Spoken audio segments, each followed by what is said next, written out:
I did money rituals, and the clause they gave me is that I cannot sleep with women anymore, only men. I am not gay. I am tired. I contracted HIV from my boyfriend. I used Kayamata to lock him down, and now I can't unlock it. My friend wouldn't allow me to sit in the front seat of his car because there's a calabash underneath his seat. I think I've been dating a ghost, but then again, could it be that she lost her memory? Ghost care. Welcome back to another episode of Dark Issues. The stories we have today are really dark stories.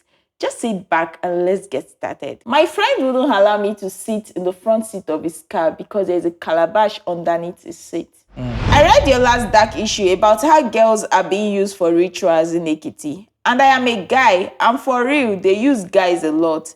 And they don't even know. I know of a friend with calabash under his front passenger seat. I remember when he got his car newly, I was so happy for him and wanted to ride with him. But as soon as I opened the front car door to sit in the front seat, he locked the car and asked me to go to the back seat. He was like, "Now because I like you." And I stood there wondering what he meant. He said, "Just go sit down for back and never ever sit down for front." I was like, okay. He later explained to me that the front seat is for people who he cares less about. One of our friends came out and he allowed him sit in front. Trust me, that guy run errands for him and even live with him. He has no life of his own. He thought I was diabolical too, and he told me one day that, "You don't forget, say we dey do calabash work for every car wey we get." That reminds me too, watch out for people who use plain red key holders. It might look regular, but it's not. I have a lot to say, but I can't type all. All these stories you hear aren't even lies. They are real. They are using people. Stay woke and be prayerful. I am not even ready to talk about most plenty white garment churches that use cat and black sand for rituals for working guys. It is well. Oh, that's crazy. So this is actually not this is just trying to warn people, right? But I have red key holder. Is it plain? So that I'll start running. It is plain. I have red key holder, Lexus red key holder. All right, so you guys you've heard, be warned. Let's know what we are doing in this life. This thing is becoming rampant. The whole Ekiti issue was very scary. That one was even very scary. Now this one again. Someone is even confirming it that yes, it's actually happening there. That Calabash issue is actually very true. That walking stuff under seats and stuff. I think that one I can tell you for a fact. I think many people can relate to that because just be careful all around. Be careful. And you can share your own story with us or your own experience with us. I know, right? I contracted HIV from my boyfriend. I used Kayamata to lock him down, and now I can't unlock it. I met this guy when I was in Kwaso 5 years ago. We fell in love with each other, but I realized he only owed my ends. He's so attractive and I always wanted more. There was always drug on the bedside stool each time I visit him in his hostel. I agree with people who say HIV is not written on the face because he looks so healthy and strong and lived a normal life. I tried making sexual advances at him several times, but he keeps saying, "Let's not do this now." I was very horny one day. I went to his hostel. This time, I didn't ask. I just zipped down his trouser and gave him head. He couldn't resist it this time, so I sat on it and we had unprotected sex. It kept going on and on until I started noticing how strangely he looks at me when I am around. The cold mood swing and how extra he cares for me. I was in 400 level when I had to get a surgery done to remove some cyst and had to take some tests, and that was when I discovered I was HIV positive. Damn. I was depressed even before the surgery, but my doctor promised that I would be fine as long as I keep taking my drugs. I couldn't tell my boyfriend immediately because I didn't want to lose him. I planned using my drug and even suggested we use protection to make sure he doesn't contract it. I was discharged from the hospital and went to rest in his place for proper care when I discovered the same drug the doctor gave me was the same drug my guy has been using all this while. I was heartbroken and confronted him. He apologized that he tried to stop me from having intimate stuff with him, but I didn't listen. For crying out loud, I was in love and wanted to be intimate with my guy. Who else would it rather be? He told me how he skipped his drugs sometimes because he was tired of taking pills. I was so depressed and even had extra year after school. But he graduated and he promised never to leave my side even if he was far away. Femi traveled for NYSC and for the first few months, he called and even sent money steadily. All of a sudden, I stopped hearing from him. I called, but it never went through. I sent messages, but no replies. I also noticed his IG page has been deactivated. I was alone, trying to sort out my carryover and depression. I had no one to talk to. He had no friend back in school too, so I hardly see anyone close to him. My parents are poor, and I can't even relate this to them. I had to wash clothes and clean people's hostel to feed and get my drugs to keep me alive. I traveled to Lagos to visit my aunt after I graduated, and that was when my cousin was gisting me about her friend that is about to get married, that she was going to be her chief bridesmaid. Later that week, she posted the pre-wedding pictures of them, and that was how I saw Femi. I kept my cool and tried to gather more information about them. She ignorantly gave me all information I needed. I cried all night and wondered how wicked human can be. I immediately called a friend and told her all I have been through. She felt so bad about all and took me to one Kayamata lady who is also her friend. And she told her everything when we got there because I was crying all through. She asked for his full name and I told her. She gave me powder and a white stone like sweet. And she said, just rub this every day until you are able to meet with him. That from that moment, whatever I asked him to do is what he will do. That I am now in charge. I asked my cousin sister that can I hang out with she and her friend that is about to get married so that I won't be alone at home. And she said, why not? But my fiance will be there too and hope I won't be shy. And I said, no problem. I rubbed the powder and licked the sweet as instructed. And when we got there, I saw Femi with my sister's friend. I acted like I have never seen him before. He was the one shouting, I know you now. My lover in the university. Let's talk, please. We had to excuse them. Femi began to tell me where his house is and all he has. He said it is me he wants to marry now. I was like, what about his babe? He said she will find someone else. At this point, I really don't care if he is losing someone or not. I am just tired of suffering. I wanted to be loved and taken care of by the same person who put me in this mess. I was like, we'll talk later that we should join others. He stared at me throughout the discussion and said no word. My cousin sister was confused and obviously had so much question to ask. His fiancée too was a bit confused but acted like everything was fine. To cut the story short, we've been married for 3 years now, no kids, and that was my decision. His family members tried threatening to send me packing, but all I did was smile because their son is locked in for life. And I won't bring my kids into this world to be part of this. My cousin sister stopped talking to me and didn't attend my wedding ceremony. I understand how she felt, but I can't explain this to her because she's very close to my aunt. So I will take the pain that way. I have full access to his bank accounts and properties. In fact, being with him has made me achieve so much in 3 years. But the truth is, I am not happy. And I've been thinking of letting go since I am financially independent and can survive on my own. But the problem now is that I contacted my friend who took me to the lady and told her my new decision. But I got the shocking news of my life that she's late. I tried contacting other Kayamata people to see if they can help unlock him.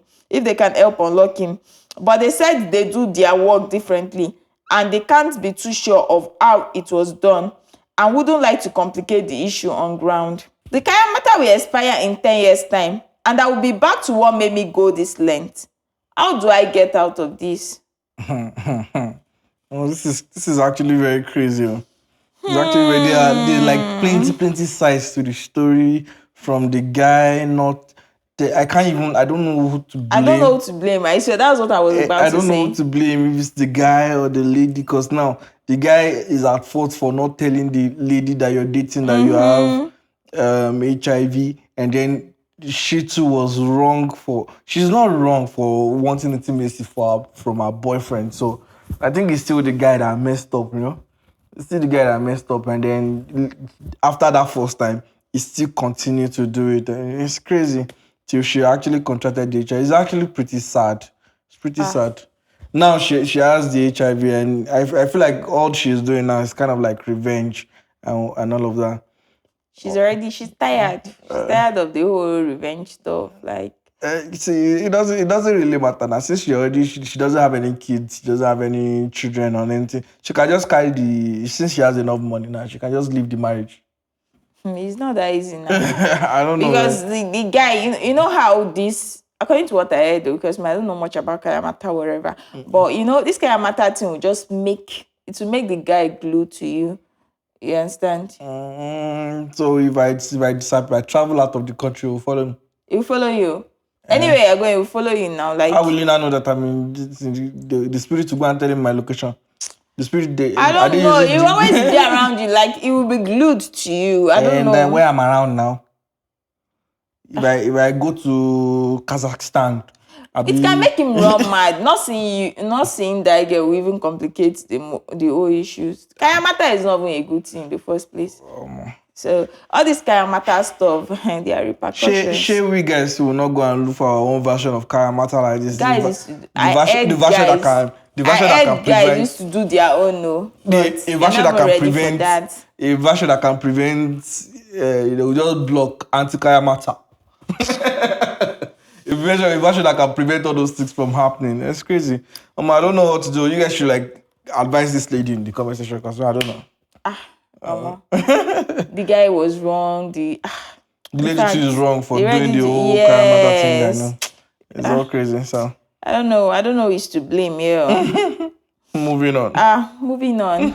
I did money rituals, and the clause they gave me is that I cannot sleep with women anymore, only men.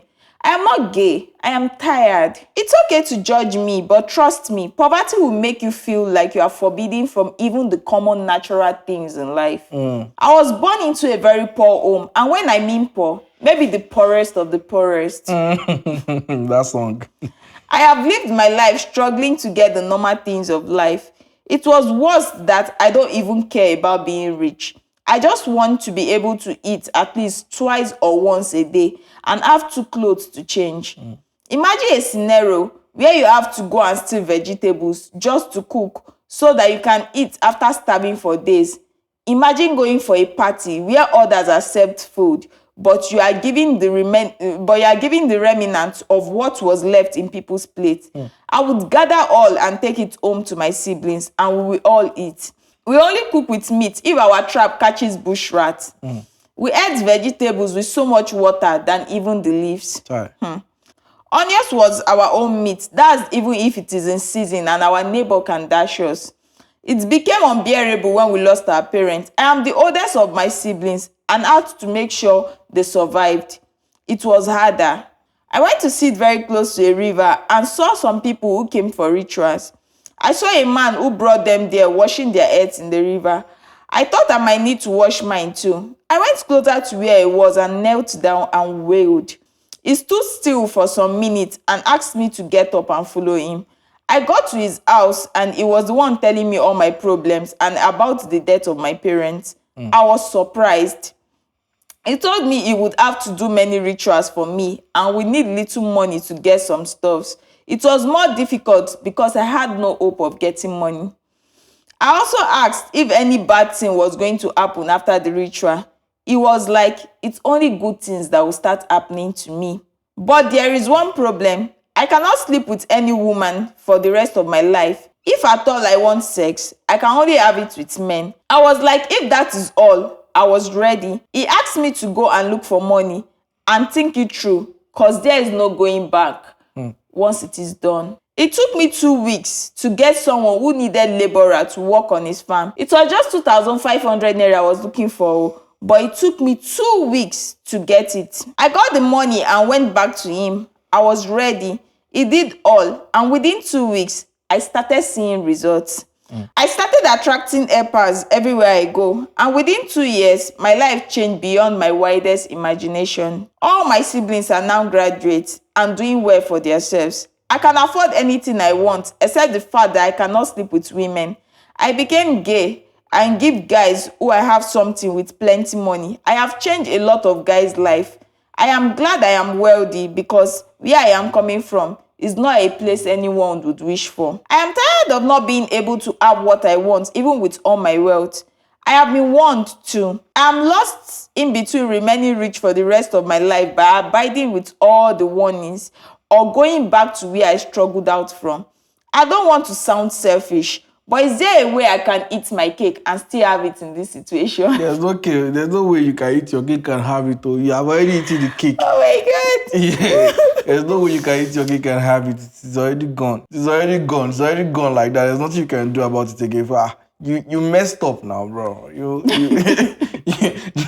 It's from that moment when they were giving you the condition that you can never, ever, ever, forever and ever till you die. They even ask you to think it through. That you can never, ever, ever sleep with a woman again. And if you want anything intimate, it has to be with a man.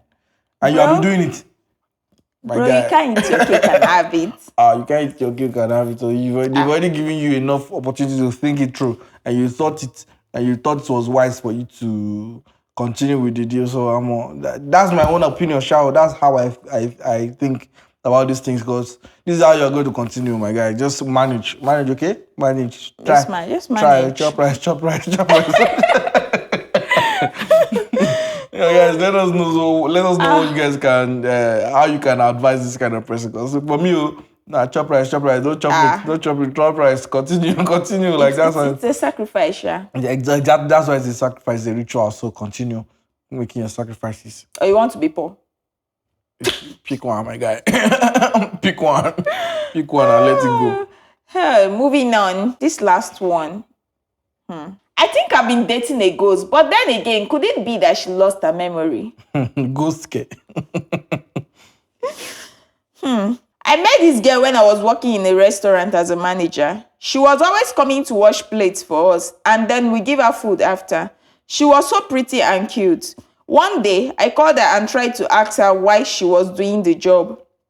And she was like she needed to survive. I started falling in love with her and noticed she liked me too. I asked her where she was staying, and she was like she sleeps at the back of a shop whenever they closed. I asked her if she can move in with me, and she was reluctant, but I promised not to touch her without her consent, so she agreed. I've been taking care of her ever since then. I was worried she has no one she talks to. She doesn't talk about her family members too. I wasn't comfortable anymore and had to keep asking questions just to know her origin. But she had nothing to say. We have made love a couple of times, and there was always something good that happens any day I made love with her. I get favored and even get more deals. To be honest, I really want to spend the rest of my life with her, but how do I go about it without meeting her parents? I went to work one day and discovered she left with all her stuffs. I was worried and searched everywhere for her, but could not find her. A few months ago, my friend traveled to Oshu and told me she saw her that she was working for one woman in a restaurant and she was heavily pregnant. Calculating backward, that could probably be my child. The only mistake my friend made was having a conversation with her. I traveled to Oshun to see her a few days after, and the woman she works with said she suddenly stopped coming to work. I regret stressing her with my questions about her origin. I told my friends about it, and they said she might be a ghost. But is it possible to sleep with a ghost? I feel she might have lost her memory as a result of accident or something. But then, could my friends be right about her being a ghost? I am worried about the pregnancy because it is probably mine. What should I do, please? This thing sounds like something straight out of like a movie or something like that. Or this akudaya kind of thing. I don't know what they call it. But maybe. But those people those reincarnated people and whatnot. But I don't think so. I don't think maybe this person is just a traumatized person that doesn't like to discuss, or maybe something bad happened in her past and then she doesn't want to disclose it to anybody. And if you mention those things, it just kind of like triggers her, and then that's why she's running away and disappearing. But like, she disappeared the first time, and the second time she ran away again. Like, that's enough sign for you to let her be. Just let her be, man. But she's heavily pregnant, and it could be his child. Could. Could now. He said could. We don't know. We don't know for a fact that it is. Like she left for a while, so we don't know, and we don't even know the reason why she left. I think there's something, and there's no way you can get answers except you talk to her, and you don't have access to talk to her. So why are you troubling yourself, man? Just let it go already. Just let it go. That's what me I think. Oh, but I don't believe in the whole ghost or reincarnation. I don't believe in ghost stuff. So I don't think so. I don't think that's whatever that is. I don't think so. Yeah. Maybe loss of memory, yeah. Maybe she's traumatized, yeah. Most definitely traumatized by something in the past that she doesn't want to talk about. So, understandable, right? So. My people, we've come to the end of today's Dark Issues. Do not forget to like, share, and subscribe. And also, if you have dark issues that you want to send to us and you want us to read out, please send it to the email that will be displayed on the screen, somewhere in the screen. Just send it to that email and we're going to be reading you. And please, before you go, it doesn't cost you anything. Just hit the subscribe button. That's the only way you can support us. And be free to share to your friends as well. So, until next time, see you again.